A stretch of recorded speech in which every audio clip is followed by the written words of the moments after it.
Buenas noches, Juan. Dios te bendiga. Vamos a iniciar este tiempo de estudio inductivo. El día de hoy vamos ya a tener la última parte de la parte de interpretación y esta se va a llamar sugerencias para interpretación.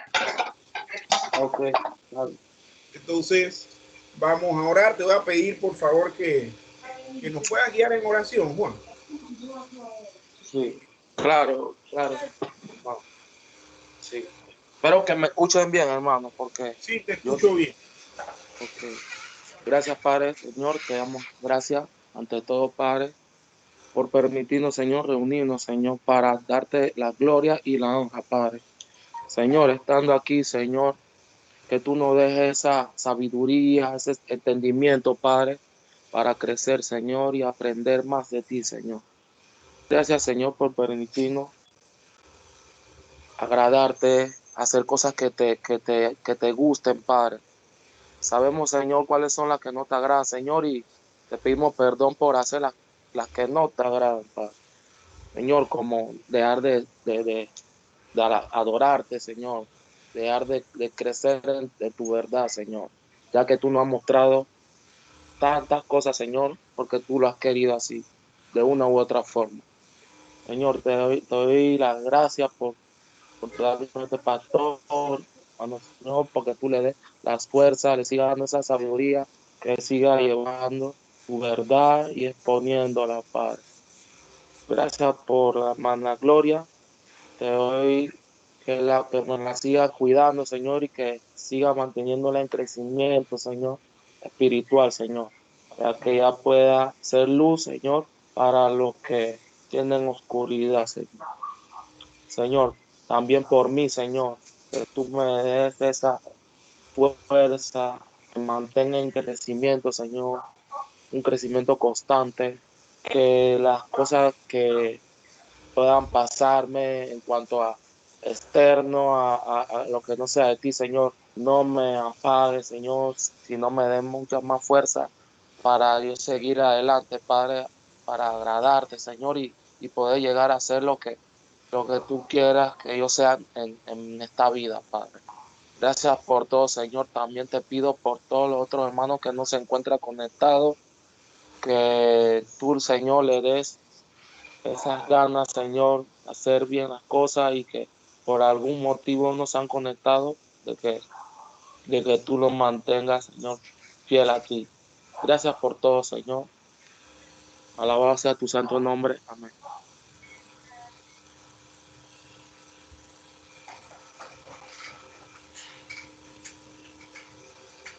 ¿Terminaste de orar, Juan? Amén. Sí, amén. Yo di amén. Es que Ah, creo que usted me está escuchando entrecortado. no, no, no, no. Ah, ok. Amén. Amén. Sí, Es que no escuché el amén, pero sí te estoy escuchando bien. sí, Bueno, la interpretación, Juan, es una parte muy importante del estudio bíblico inductivo. Hemos visto una serie de ayudas y aspectos que hay que estudiar para lo que es el entender el qué significa lo que hemos visto en las escrituras. Hoy vamos a estar viendo sugerencias para la interpretación. Entonces, leemos lo que está aquí puesto en pantalla y vamos a ir haciendo los comentarios pertinentes mientras vamos leyendo. Sugerencias para la interpretación. Existen tres peligros que deben evitarse en la exposición. La tergiversación, la cual consiste en adjudicar un sentido erróneo a un pasaje. La subinterpretación, que es no llegar a la interpretación completa del pasaje. Y la sobreinterpretación, la cual es hasta cierto punto acertada, pero hierra en atribuir un mayor significado a un pasaje que en realidad contiene. Estos tres puntos, Juan, hay que tenerlo en cuenta. Tergiversar es totalmente sentido erróneo. Subinterpretar es que tú entiendes lo que quiere decir el texto, pero no lo haces completamente. Puede ser que muchas veces eso se haga voluntariamente. O aquí hay algo que no debo comentar o que no debo decir, o no te conviene a ti decirlo porque te señala a ti directamente. Eso no. Y como uno estudia la Biblia para poder aprender personalmente, entonces ese error uno no lo debe cometer, porque uno no puede ser poco sincero y transparente con uno mismo. No lo debe ser con los demás, tampoco lo debe ser con uno mismo. Y la sobreinterpretación, que bueno, ya es mayor significado a un pasaje que el que en realidad tiene. El acercamiento básico a las escrituras debe ser gramático histórico, o sea, gramatical histórico, entendiendo las palabras dichas en el contexto histórico en que fueron dichas, no entendiendo las palabras en mi contexto, porque esas palabras, si van a tener aplicación, yo tengo que primero entender, si van a tener aplicación para uno en la actualidad, yo tengo que entender lo que quiso decir en ese tiempo. Y es por eso que se habla de el acercamiento debe ser gramatical o gramático histórico. El teólogo Terry lo define como una interpretación de su lenguaje del escritor según sea necesaria, siguiendo las leyes gramaticales y los hechos históricos. Número 3. Como cada libro de la Biblia fue escrito teniendo en consideración una situación histórica determinada, en su exposición debe siempre tenerse presente tal situación. Con toda razón podemos asumir que los autores bíblicos eran lo suficientemente inteligentes como para escribir según era pertinente dentro de las circunstancias en las cuales y por las cuales escribieron sus libros. No quiere decirse con esto que su literatura signifique menos para nosotros que para aquellos para quienes fue escrita, sino que para nosotros su significado debe estar orgánicamente relacionado al que tuvo para ello, y encima que su sentido para el presente debe distinguirse de aquel que tuvo en su momento de origen. Y Juan, esto es importante porque si yo voy a hacer una aplicación de la Biblia, de lo que se lee en la Biblia, para nosotros ahora, yo tengo que entender lo que significó en la época que se escribió. Y a través del estudio, ver si esa enseñanza es vigente o no. Como por ejemplo, la obra de salvación de Cristo, el concepto de obra de salvación de Cristo, nosotros debemos entenderlo como fue dicho en su tiempo. Pero que se aplica a nosotros, claro que se aplica. El asunto es que nosotros no debemos entender el concepto de salvación a nuestra manera, sino a la manera que Dios la quiso plasmar en ese momento de la historia. Yo tomo ese sentido y lo traigo a mi actualidad. Entonces, eso es lo que quiere decir el pasaje. Eso es lo que quiere decir lo que se está leyendo. Bien. Cuarto lugar, dice el intérprete, debe siempre tener presente la diferencia entre dar significado a las palabras de las escrituras y descubrir el significado de las mismas. El primer procedimiento es subjetivo y deductivo. El segundo es objetivo e inductivo. Nosotros no podemos darle significado. Eso es, como bien dice ahí, subjetivo y deductivo y también alegórico. Nosotros debemos descubrir lo que ahí está. Entonces ya eso es objetivo, inductivo y literal. Eso es un gran problema, Juan. Un gran problema porque la gente siempre quiere darle a la interpretación de la Biblia, al entendimiento que tiene la Biblia, su parecer. Y en ese caso, ahí no tiene que ver, no, y lo que menos importa es mi parecer. Lo que importa es que lo que la Biblia misma me está diciendo a gritos. ¿Tú qué piensas de eso, Juan? ¿Qué piensas? Dame tu opinión de lo que estamos hablando hasta el momento. Bueno, bueno, cuando se habla de esa mala interpretación, de la mala interpretación, pastor, yo, yo, yo diría de que, no sé, es que yo pudiera decirle, tener un punto de vista, pero yo siempre me voy a inclinar en cuanto a la sana doctrina, porque eso, yo nunca había estudiado la palabra como lo hago ahora, o había conocido una base sólida en cuanto a cómo debemos de estudiar la palabra. Entonces, mi punto de vista, yo solamente podría decirle en cuanto al conocimiento que obtuve por la iglesia reformada, que fue una experiencia muy, muy diferente para mí, algo no extraño, sino que de la manera como se estudió y se llega a sacar las sanas conclusiones o interpretaciones, comprende, Sí, entiendo.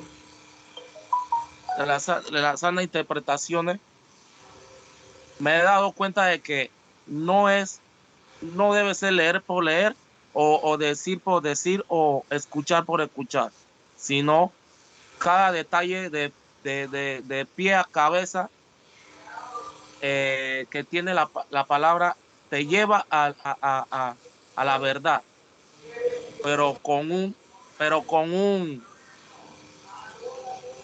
proceso muy definido. Ok. Y bueno,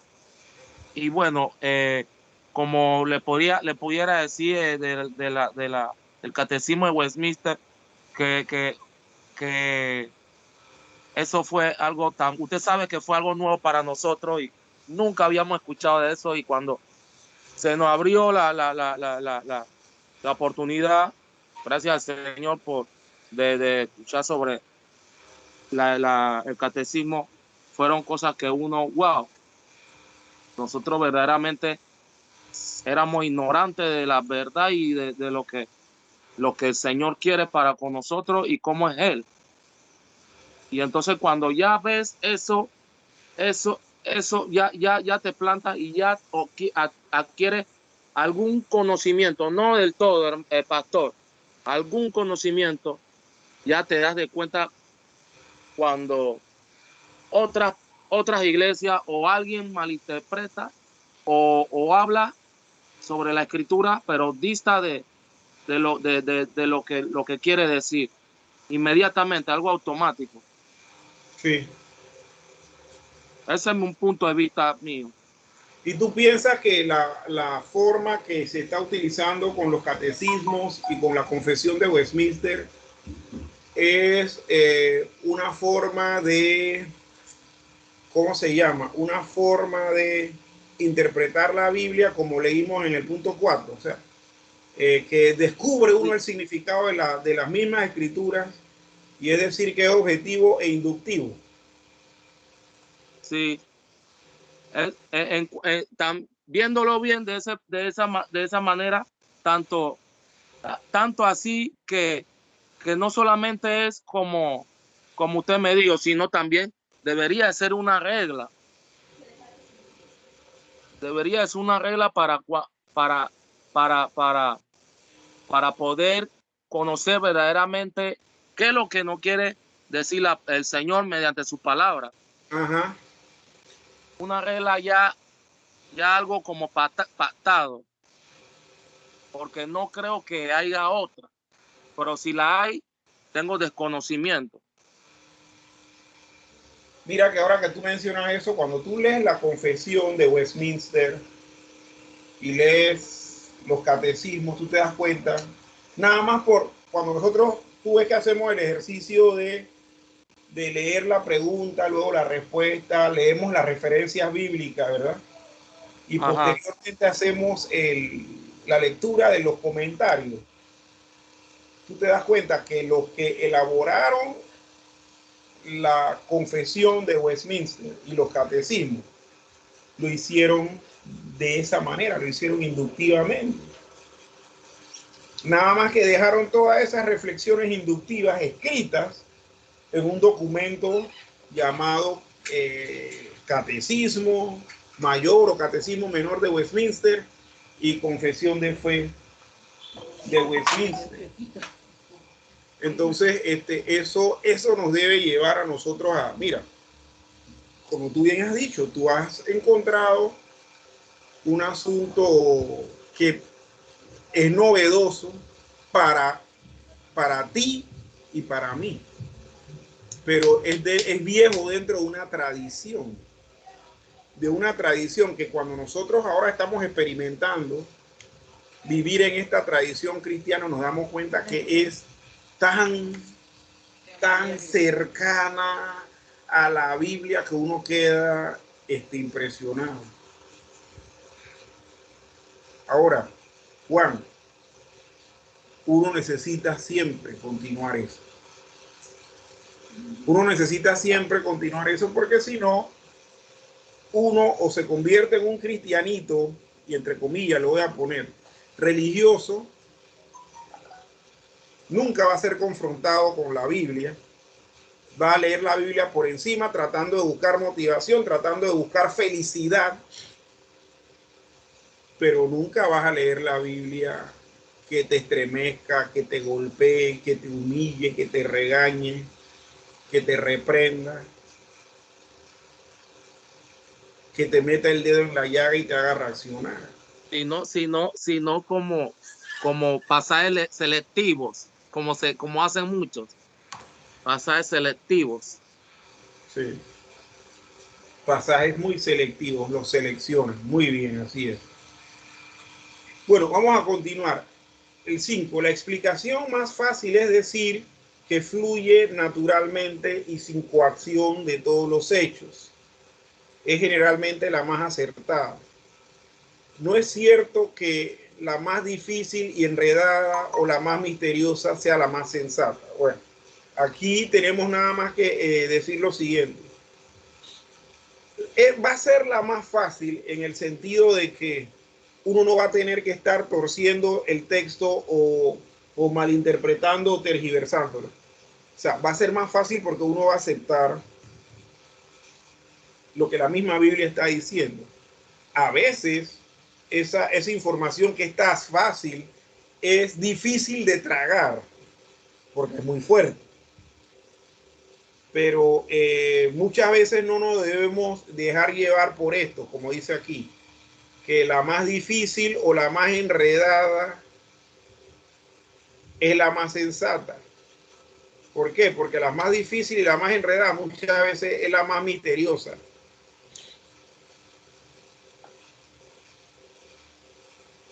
Tratemos por el momento, y no por el momento, tratemos siempre no hacer eso. Ok. Dice, Entonces sí, ajá, entonces cuando usted me dice de la explicación más fácil o la más difícil y enredada, ¿en qué me baso para no tratar de hacer eso, lo que pasa es pastor? que se enreda, Juan, cuando tú le metes tu opinión. Lo que pasa es que, mira, en el método inductivo, en este método de estudio bíblico, tú tienes que leer, tener tu libreta ahí, tienes el pasaje, Juan Ok, 3 del 1 al 15, Juan. ¿Te acuerdas cuando empezamos el año sí, pasado? Y tú vas a sí. observar y vas a leer, hermano. Se recomienda que después de tú puedas leer completamente el pasaje mínimo 21 veces. Pero que en esas lecturas que van a completar un mínimo de 21 veces, tú puedas estar anotando, subrayando, rayando, observando las cosas que están ahí. Entonces, muchas veces ya en la observación tú vas a estar entendiendo algunas cosas. Pero ya cuando tú apliques, mi estimado hermano, los pasos para interpretar, ya tú vas a, eh, ya tú vas a ir desmenuzando cada cosa. Y precisamente esas reglas están para no meter la opinión de uno, sino son reglas que lo guían a uno para que sea el texto bíblico el que hable. Entonces, es ahí donde está el asunto, Juan. Es ahí donde está el asunto. A veces, cuando uno mete su opinión, es que uno elabora unas explicaciones todas bárbaras. Mira, yo no sé si tú te has podido dar cuenta, y yo me he dado cuenta en el ejercicio de esto, que las predicaciones de los domingos toman menos tiempo, porque yo trato de decir, yo trato de expresar lo sencillo de la Biblia de manera sencilla. Antes, por querer ser claro, cuidado que terminaba muchas veces diluyendo las cosas. Diluyendo y de repente extendiendo algo de que para tratar de que hacer las cosas como con la misma opinión propia. Exactamente, sí. Pero ya uno va aclarando eso. Ajá. Sí. No, sí, continúa, Juan, sí. Y uno va aclarando eso y a medida que uno aclara esas cosas, uno tiene ya la opinión misma de la palabra, lo que uno va a expresar, el tema que se habla, la interpretación que se le da, que es bíblica, y por eso de repente usted lo puede sentir que es corta, pero es corta, sencilla, sana y no dista de lo que quiere decir el Señor. Ahí es que nosotros tenemos una base sólida. Sí, una base sólida. Mira un ejemplo, tú conoces a los famosos Rabacucu. Ellos tienen una enseñanza que dice que uno no debe usar zapatillas Nike, Converse, ni fila, ni uno debe usar ropa cara de marca, porque dice, ¿cuándo en la Biblia viste a los apóstoles usando, bueno, ellos le llaman tenis, igual que en Colombia, igual que en Argentina, le llaman a las zapatillas tenis? Dice, ¿cuándo tú has visto a los apóstoles que la Biblia diga que usaron tenis Nike? Yo le digo, pero qué absurdo, o sea, la Biblia no le va a hablar de Nike, porque las zapatillas son una ropa moderna. Al igual que es lo que se usaba para esos tiempos. Eso es algo absurdo. Y créame que ahí tú estás haciendo precisamente eso, tratando muchas veces de dar una explicación complicada. ¿Pero por qué? Porque metiste tu opinión y estás haciendo que la Biblia diga algo que no está diciendo. Entonces ellos se autodenominan grupo Iglesia de Sana Doctrina, y ellos de sana doctrina no tienen nada. No tienen nada. Lo que hace es manchan la base, entonces llega a pasar lo que ya pasa con los pentecostales. Comprende que ya nosotros mismos sabemos que cuando alguien pentecostal ya sabemos qué hacen ellos, cómo interpretan la palabra, cómo se manifiestan. Ya sabemos que hay algo errado, algo erróneo de que ellos están bien completamente alejados de lo que Dios no quiere hablar. Y entonces, con esa clase de estudios que se dicen llamar sana doctrina, dañan y manchan eso. Y pueden llegar a ser objeto de burla, como ya lo es con los pentecostales. Es que ese es el gran problema de eso. Al final trae descrédito y la gente dice, Eso es mira, algo muy los serio, cristianos pastor. son una partida de locos. Dime. Pastor, esto es algo bien serio, porque así mismo como vemos que eso lo toman de objeto de burla y, y vemos que se utiliza la palabra del Señor y se denominan esto y aquello, y vemos la burla que causa eso en el mundo, pues ya uno sabiendo de que las cosas no son así, manteniendo una postura en cuanto a la sana doctrina, uno debe de cuidar eso, uno debe de cuidar eso, para que no ocurra lo mismo que ocurre con otras sectas religiosas, como se le dice. Así mismo es, así mismo es.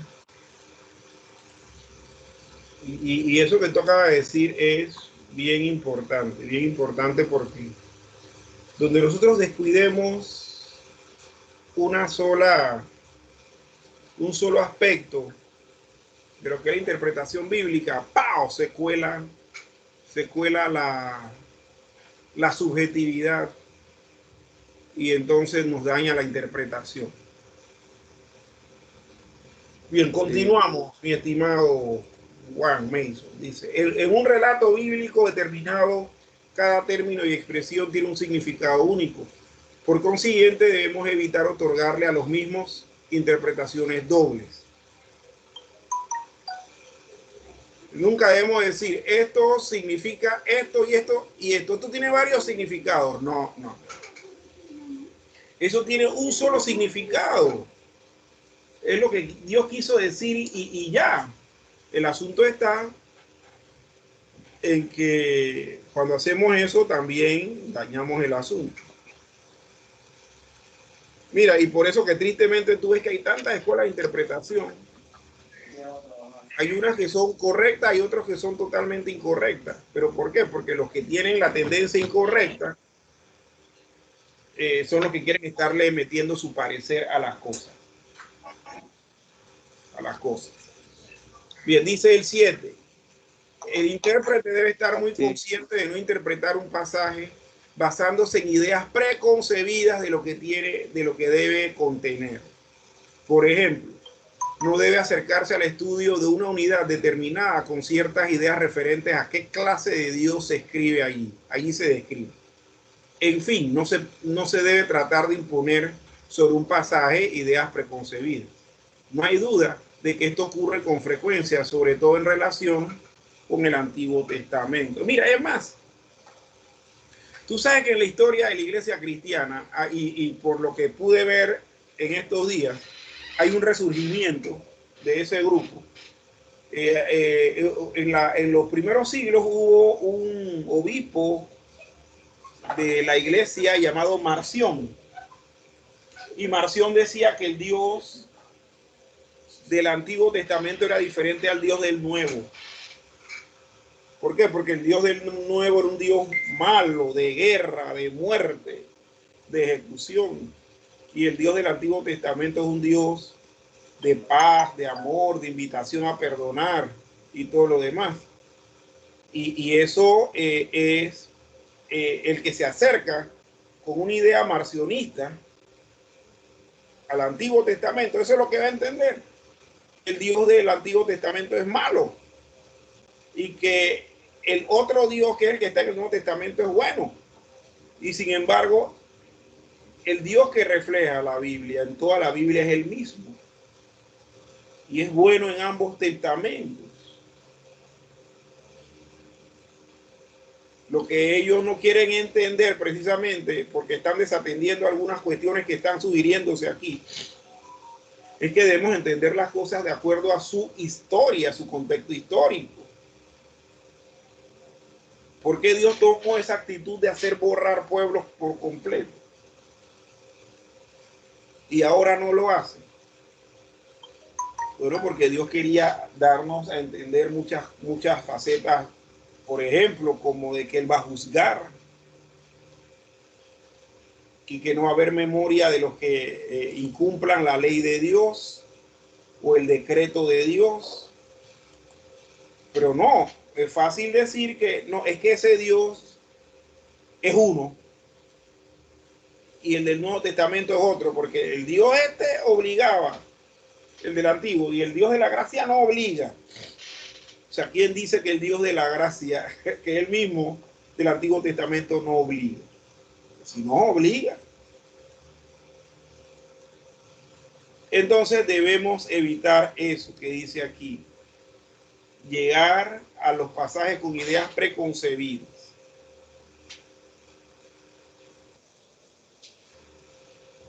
Si permíteme, Juan, que tengo aquí una llamada y voy a contestarla y voy a decirle que estoy ocupado ahorita. Buenas noches, Rubén, Dios te bendiga. Amén. Buenas noches, disculpe que me interrumpa en sus múltiples ocupaciones. Ajá. Pero acabo de ver un pequeñísimo error que está poniendo porque hoy es 28 de agosto. Y yo dije. Y la masacre de San Bartolomé comenzó el 24 porque según el calendario católico, ese día son las fiestas del santo de San Bartolomé. No, hoy 28 de agosto. Bueno, sí. Durante varios meses por toda Francia. Correcto. Para eliminar a los hugonotes. Correcto, sí, sí, sí. El día de San Bartolomé, la masacre de San Bartolomé, donde el catolicismo romano se confabula para, sobre todo al famoso general Coligny, que se había hecho hugonote. Sí, sí. Pero usted le puso que hoy se celebra 449 años y eso ya fue 4 años atrás, digo 4 días atrás. Bueno, yo entonces voy a tener que corregir que desde hace 4 días se cumplen los 400 y tantos de años de esta masacre.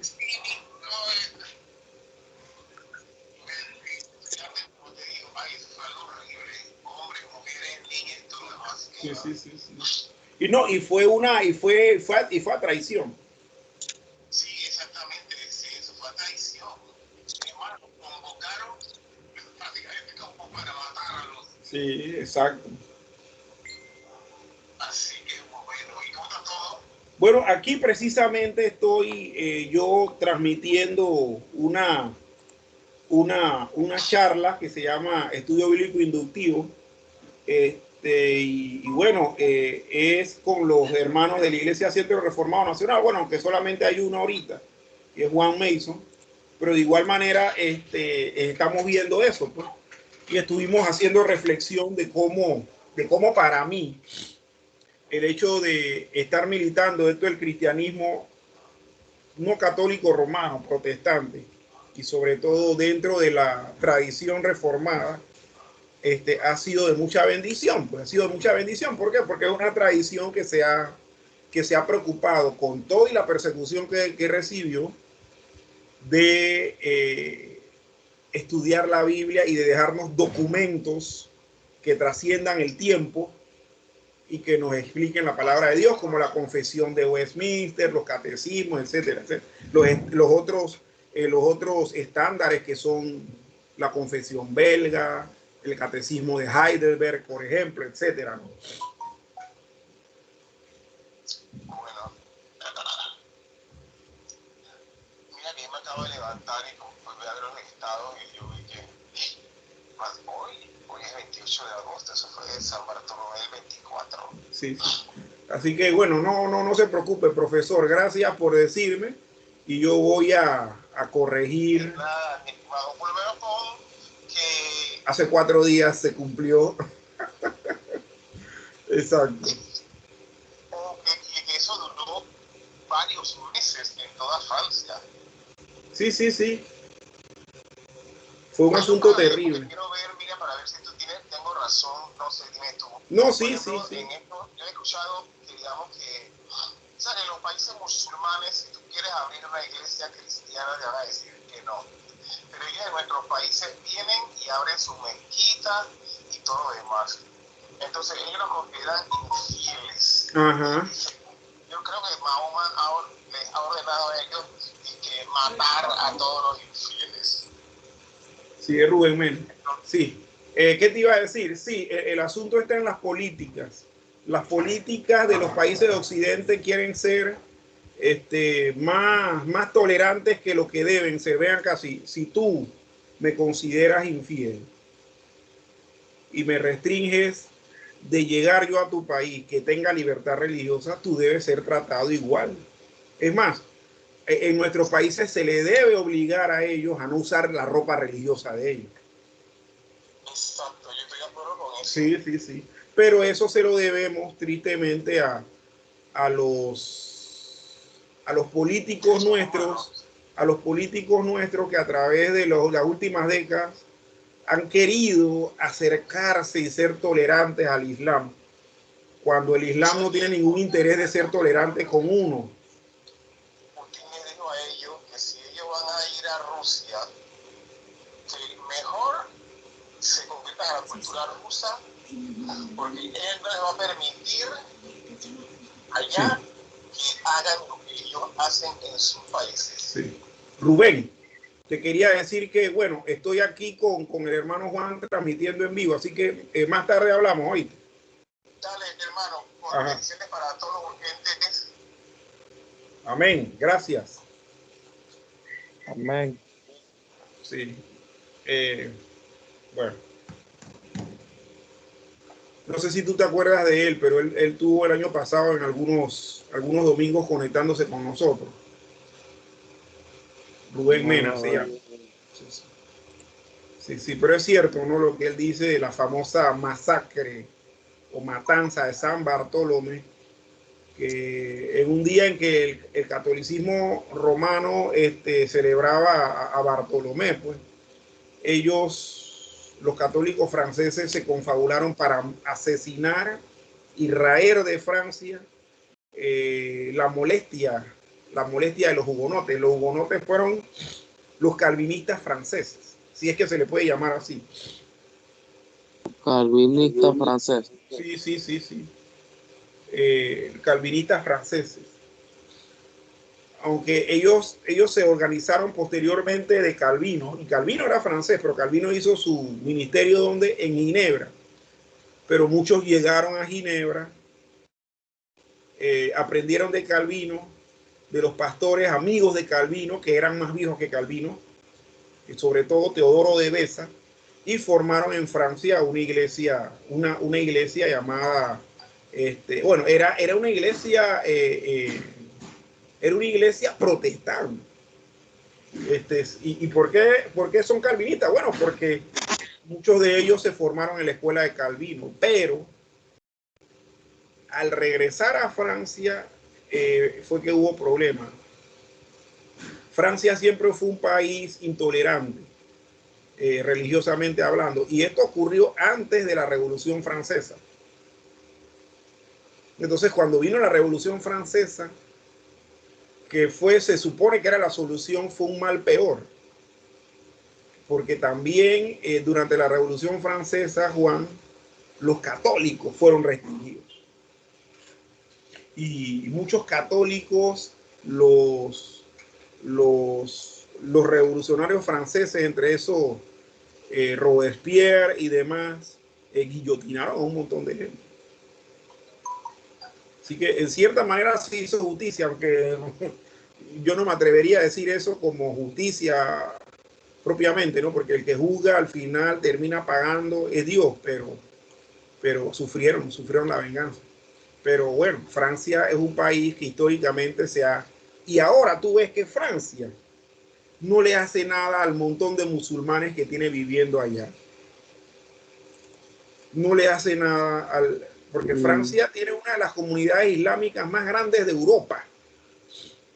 Sin embargo, tú viste el año antepasado, los musulmanes cerrando calle en Francia, volteando carros, rompiendo vidrieras, robando. Sí, ellos han permitido todo eso, porque acuérdense que Sí. en los países ya en Europa como predomina mucho el Islam. Sí.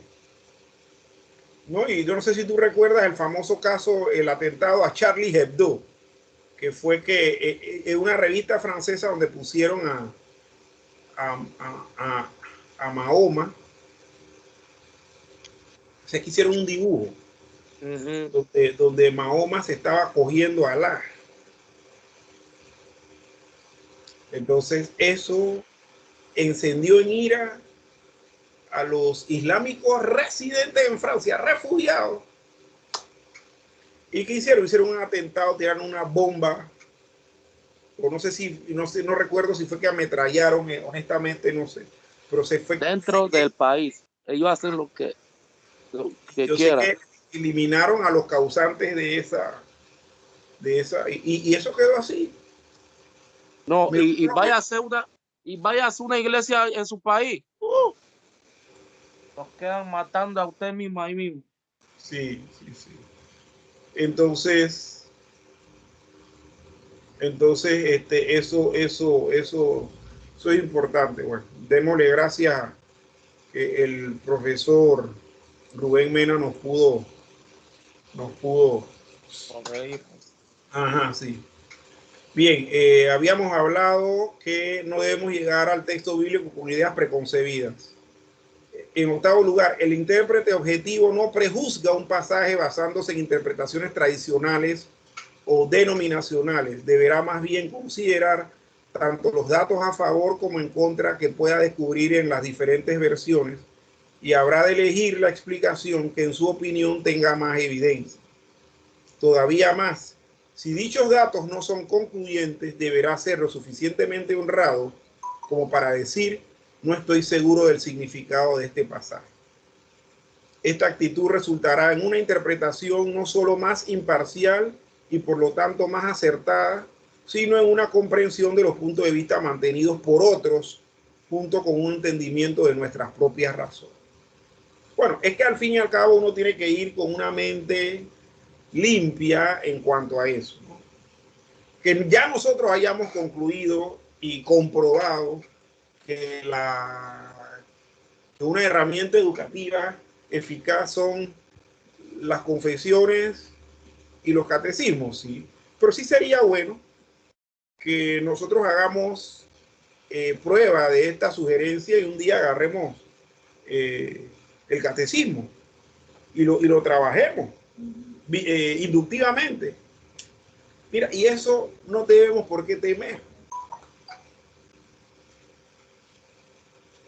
Al fin y al cabo, o sea, los catecismos se han mantenido a través de los siglos por eso, por haber sido objeto de revisión y demás. Pero sería interesante que nosotros mismos lo hiciéramos. Hacer lo mismo, nosotros mismos. Ajá. Sacar la pregunta. Sí. 9. Debemos estar constantemente en búsqueda de la interpretación que el propio autor adjudica a sus obras, como las que podemos encontrar en Lucas 1, del 1 al 4, o Juan 20, del 30 al 31. Pasar por alto estas expresiones sería algo así como tratar de entender un mapa o un gráfico sin usar las explicaciones brindadas por el autor, o tratar de abrir una cerradura sin la llave que le corresponde. Ok, vamos a hacer esto. Vamos a leer Lucas capítulo 1, versículo del 1 al 4. Vamos a ver qué es lo que dice aquí.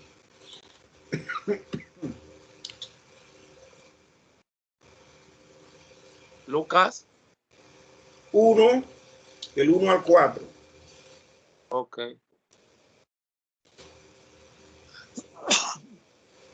Y yo lo voy a poner en pantalla de todos modos, Juan. Ok. Lo leo yo mismo. Sí, sí, dale, está bien. La dedicatoria Teófilo. ¿Eh? No, sí que dice, no, primero Juan, del 1 al 4, es Juan, no Lucas. Perdón, es Lucas, disculpa, es Lucas, sí. Permíteme un momentito. Yo cometí aquí el error, sí, tienes toda la razón, Juan, estás pendiente, eso es importante. Dale. Ahora sí, Juancito.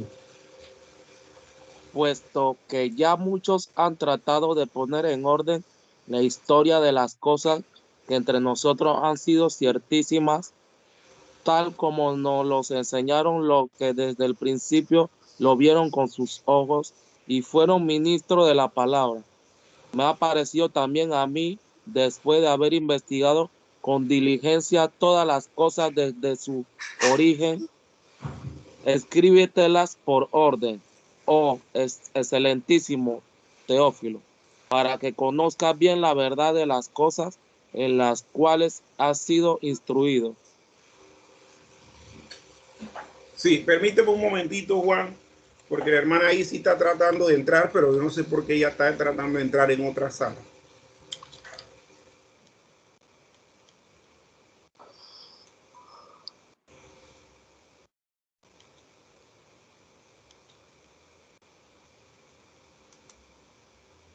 Déjame compartirle el link.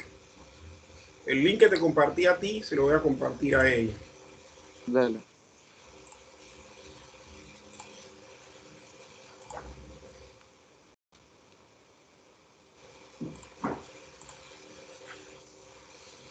Permíteme, Juan, nada más mandarle un mensaje. Buenas noches, hermana Isis. Mira, la clase es en la sala de estudio inductivo, no en la de estudio bíblico semanal. Creo que es donde está la confusión.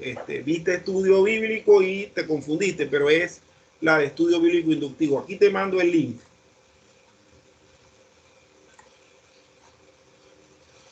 Déjame ver si se unió.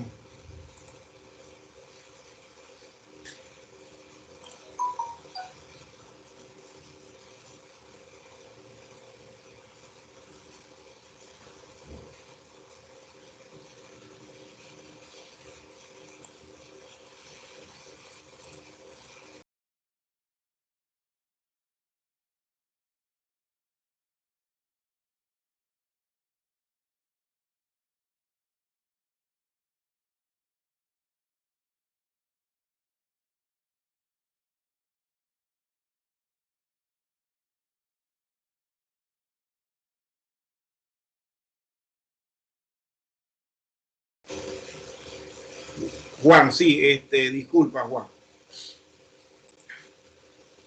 Es que tenía que advertirle ahí porque si no, entonces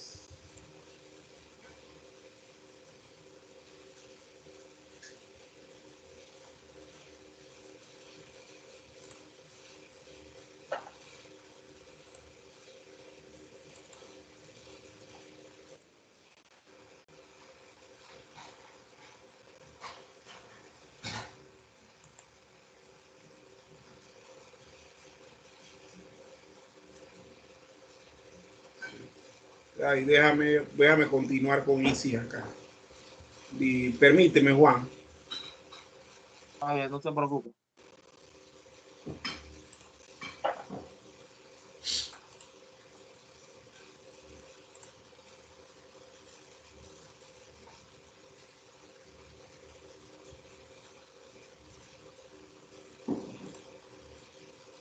Bien, continuamos acá. Entonces, estábamos diciendo que debemos estar conscientes, debemos estar constantemente en búsqueda de la interpretación del propio autor. Entonces, aquí en Lucas capítulo 1, versículo 4, ¿qué es lo que nos dice Lucas en la dedicatoria a Teófilo? Y el mismo Lucas lo está diciendo, por lo tanto nosotros no tenemos por qué estar interpretando otra cosa, puesto que ya muchos han tratado de poner en orden las cosas que entre nosotros han sido ciertísimas, tal como nos lo enseñaron los que desde el principio lo vieron con sus ojos y fueron ministros de la palabra. Me ha parecido también a mí, después de haber investigado con diligencia todas las cosas de su origen, escribírtelas por orden. Oh excelentísimo Teófilo, ¿qué es lo que el Evangelio según San Lucas? Es una exposición por orden de los hechos que ocurrieron en torno a Cristo. Entonces, ¿qué es lo que ocurría? Mira, y esto es interesante, que muchos sabían los hechos de Cristo, pero no todas las personas que sabían los hechos de Cristo coincidieron en todos los hechos. Por lo tanto, si tú le preguntabas a una, estas te daban un recuento de cosas, faltando otras, ¿no? De las cuales no estaban presentes. Pero le preguntabas a otras y también te daba un recuento de cosas en las que iban a coincidir algunas y otras no, porque no los había presenciado. Entonces, lo que hizo Lucas con Teófilo fue investigar, o sea, consultar todas las fuentes lo más posible. Y yo me imagino que lo que Lucas hizo fue como entrevistar a las personas y empezar a ordenar esto cuando ocurrió, ok.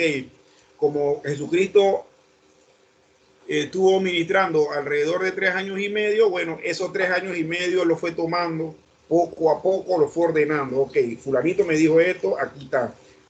Sutanito me dijo esto otro, mira que coincide esto y esto. Entonces, él después elaboró una sola y plao. Un documento.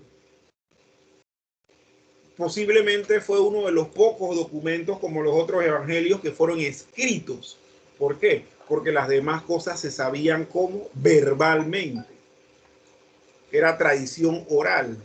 Entonces, el peligro que en muchas ocasiones se da con la tradición oral es que yo puedo tener una versión de las cosas, pero Isis tiene otra versión y ella estuvo ahí, pero Isis tiene un punto de vista un poco diferente al mío.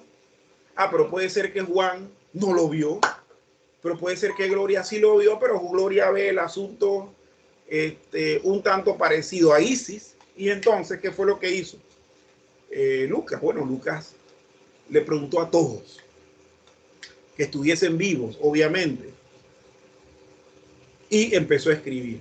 Y eso se lo presentó a un tal Teófilo, que era un discípulo, posiblemente usando un seudónimo, porque no creo que Teófilo para esa época fuera un nombre, sino más bien es una palabra para un seudónimo, porque Teófilo significa amador de Dios o amante de Dios. Teo, que es Dios, y filo, que es amante de Dios. Entonces, posiblemente era una persona del Imperio Romano, era un funcionario alto, y por eso se refiere así como excelentísimo.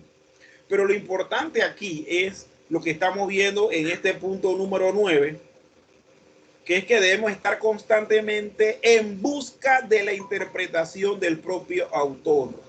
Y el propio autor, en este caso Lucas, ¿qué dice?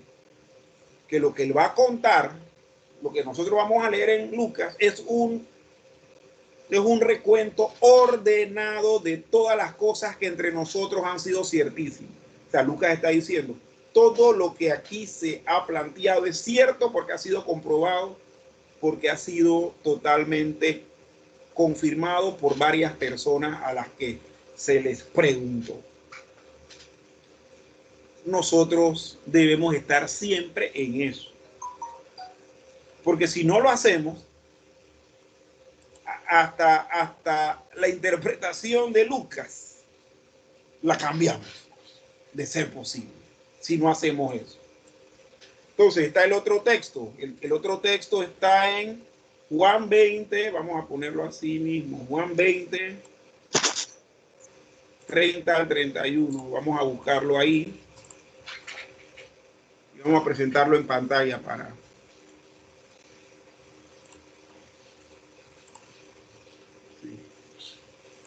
Okay, Juan 20.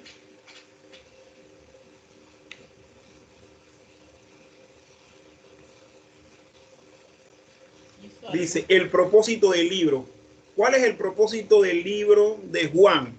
Y estos son los últimos capítulos. Yo creo que es el último capítulo del Evangelio según San Juan. Y mire lo que dice el apóstol Juan. En Juan 20. Del 30 al 31. respecto a lo que él escribió. O sea, para que nadie esté interpretando otra cosa, él está diciendo el propósito de este libro. Y dice, hizo además Jesús muchas otras señales en presencia de sus discípulos, las cuales no están escritas en este libro. Pero estas, o sea, las que están escritas, se han escrito para que creáis que Jesús es el Cristo, el Hijo de Dios, y para que creyendo tengáis vida en su nombre. ¿Cómo nosotros debemos interpretar Juan, el Evangelio según San Juan? Debemos interpretarlo como una muestra en todo lo que se escribe, desde el capítulo 1 hasta el último. Todo una presentación para que creamos que Jesús es el Cristo. Y miren, el Evangelio según San Juan, como las cartas de San Juan, son cartas antinósticas. ¿Por qué? Porque los gnósticos, acuérdense que tenían una dualidad en cuanto a Cristo. Decían que Cristo no había venido en carne. Entonces, ese Jesús histórico que estuvo presente en carne es el Cristo, es el Mesías, el Hijo de Dios. Y entonces dice, y para que creyendo tengáis vida en su nombre. Entonces, este evangelio nos muestra como propósito de que ese Jesús que nació en Belén de Judea, que estuvo ministrando 3 años y medio, realmente existió, pero ese era el Mesías, el cumplimiento de todas las profecías veterotestamentarias, y que tenemos que creer para que tengamos vida, para que nos salvemos del castigo eterno.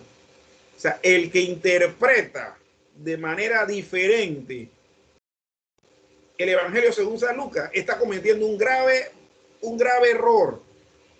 Y si lee y enseña el Evangelio según San Lucas, ignorando este propósito, o sea, un propósito apologético de defensa, está mal interpretando.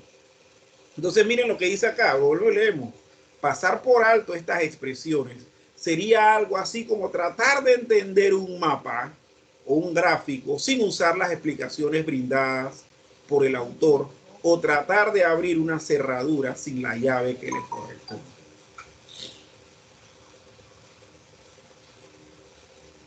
Miren qué pertinentes son estas sugerencias para la interpretación.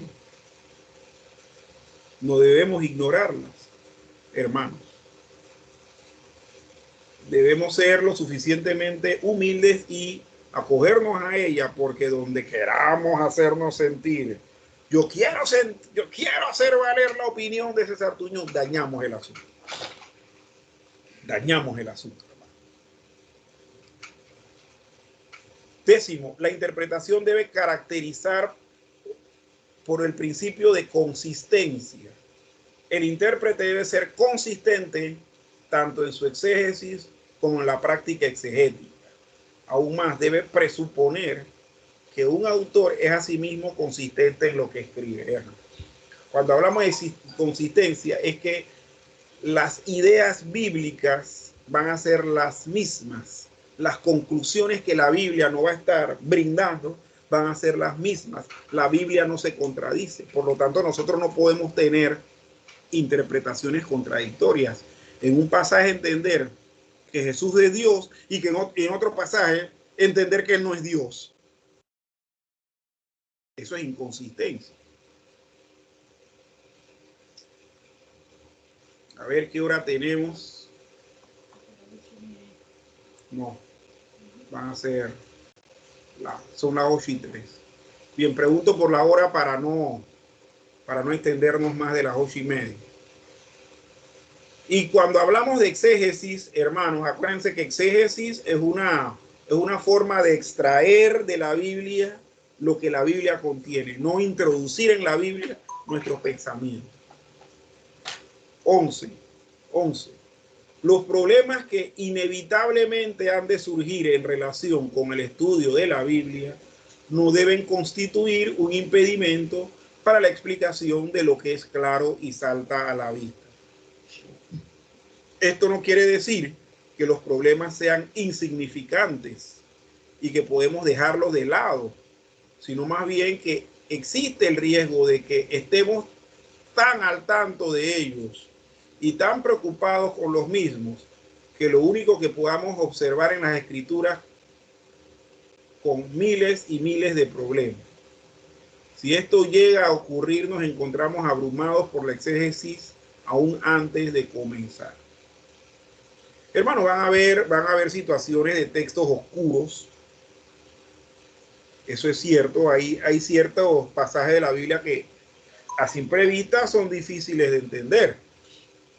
Y uno tiene que manejarlos con bastante tiempo, dedicarles tiempo y pedirle a Dios que les ayude, siguiendo las reglas, obviamente, pero pedirle a Dios que les ayude a uno a comprender qué es lo que significa tal cosa.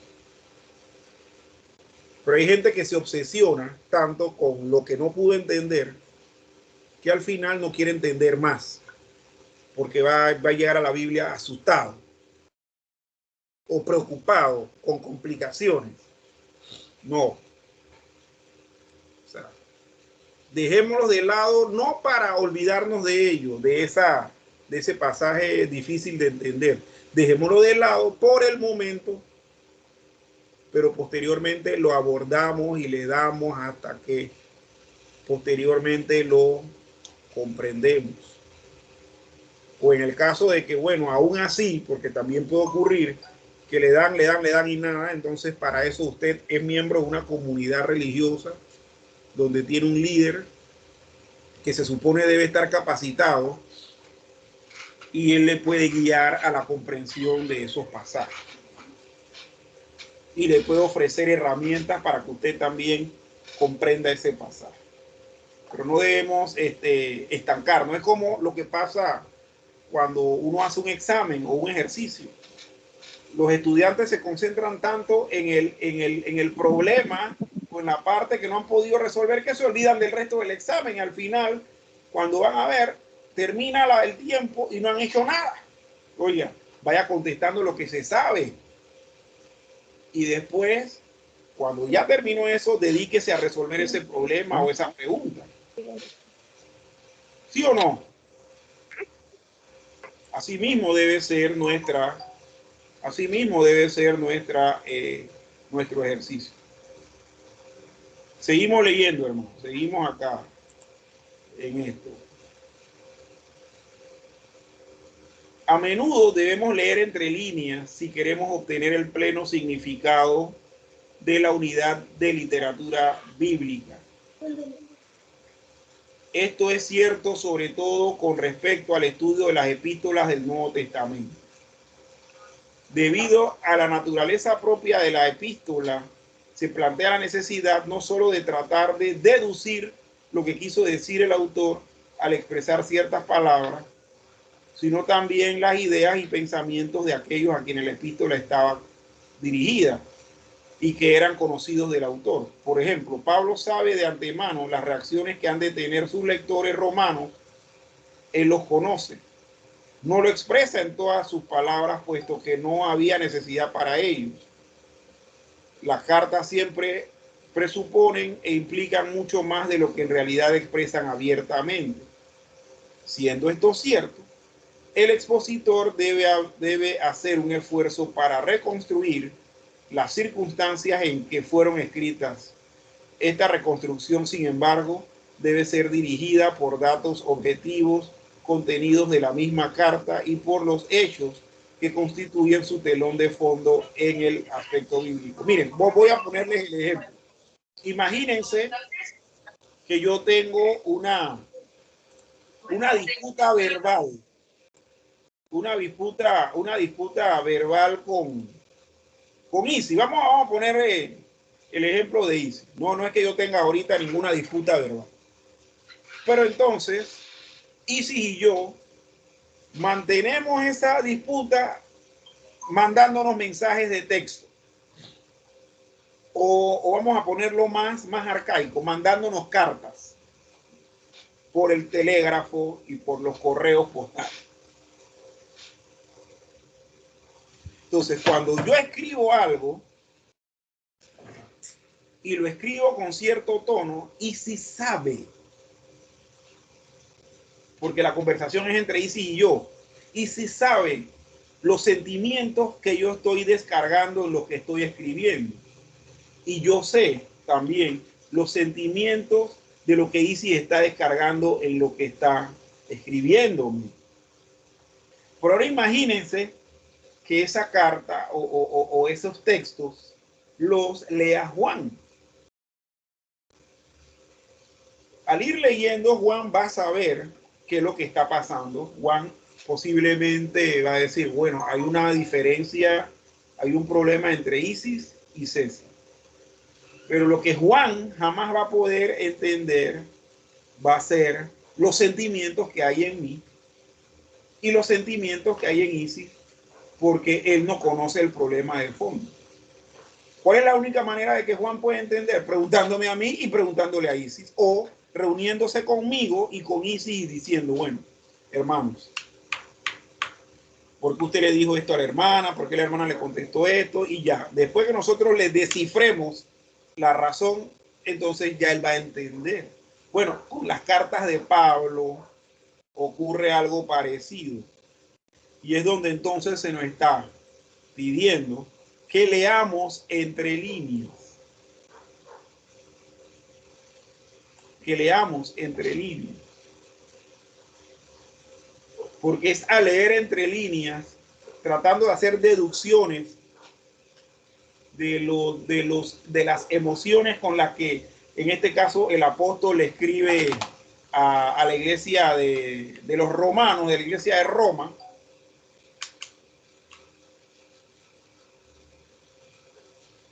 Y es viendo entre asuntos de corte histórica, cómo eran la gente en Roma, que se sentía ser una iglesia enclavada en la misma capital del imperio, etcétera, donde ya se sabía que había un gobernante, un César, que había mandado a prender un barrio completo porque le dio la gana, porque estaba loco. Ese era Nerón.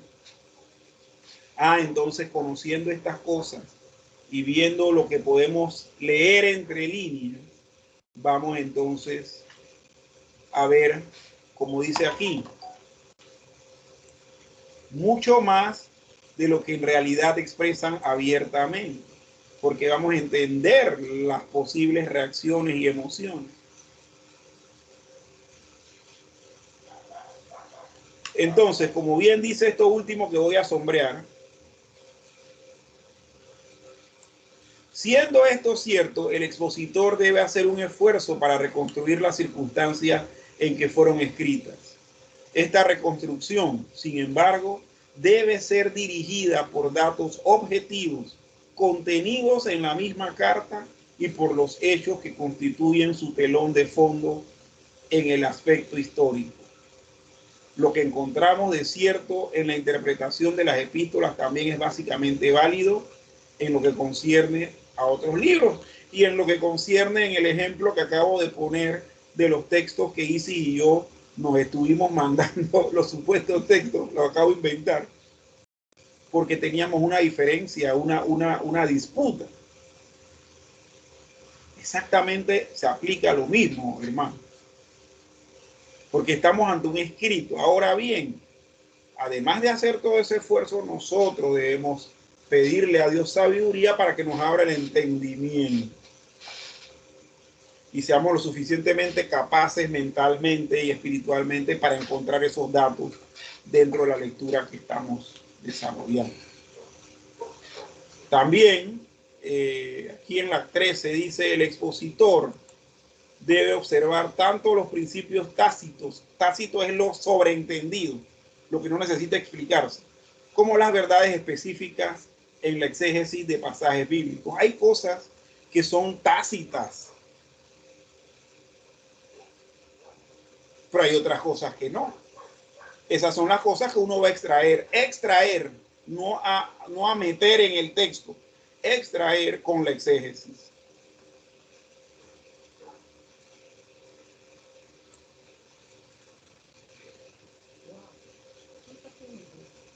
Si no la vamos a leer todas, acuérdate que no la leemos todas.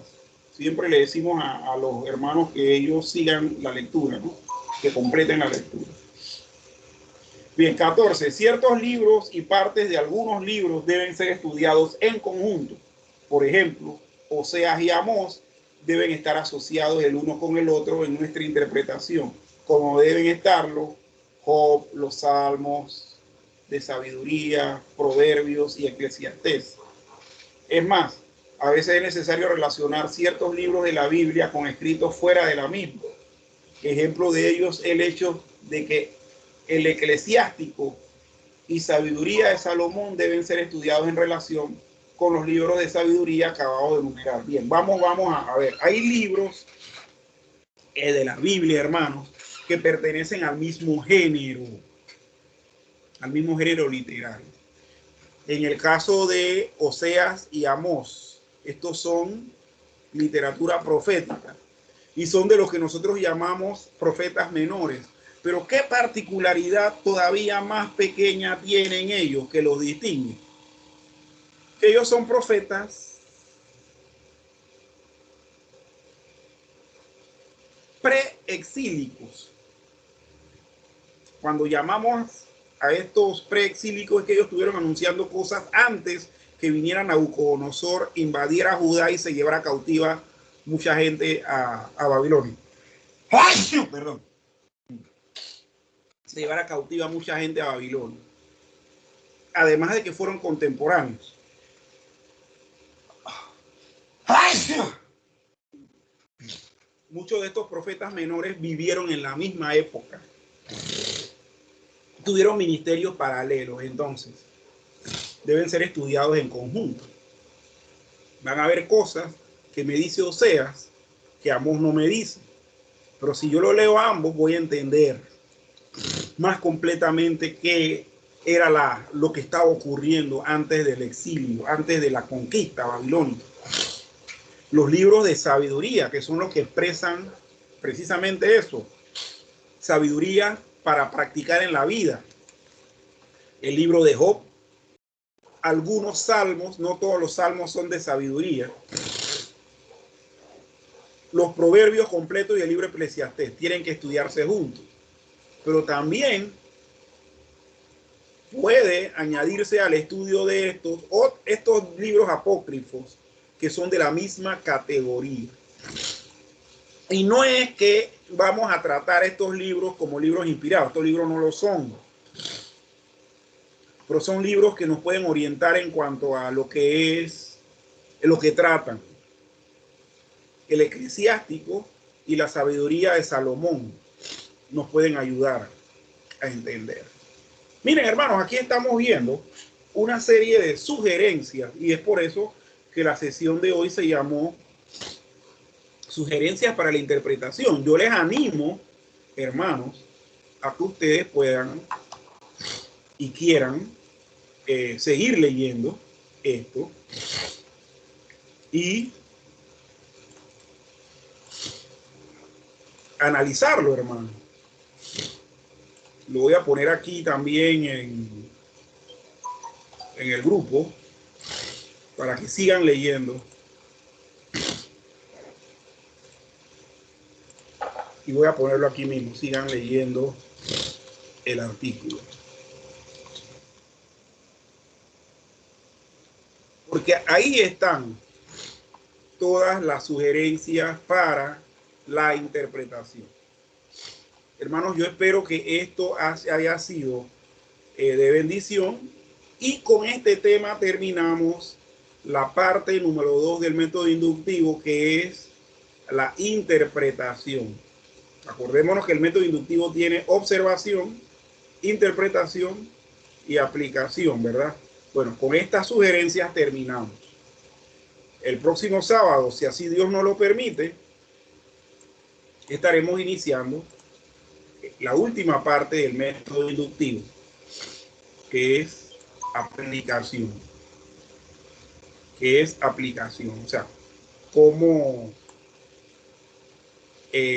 poner en práctica lo que hemos visto y lo que hemos entendido de la Biblia. Bien, vamos entonces a dar por terminada la sesión y yo quisiera pedirle a la hermana Isis Flaville que nos despida en oración para terminar, mi hermano.